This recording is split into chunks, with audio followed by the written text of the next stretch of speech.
Hello guys, so dito kami sa bundok. Tinitingnan namin yung lupa. So ito yung 300 square meters na kasama sa taas ng bundok.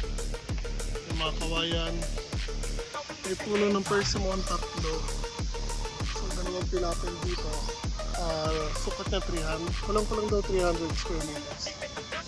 So na hinahanap lang namin yung muhon para malaman ko hanggang saan yung pwede namin gamitin.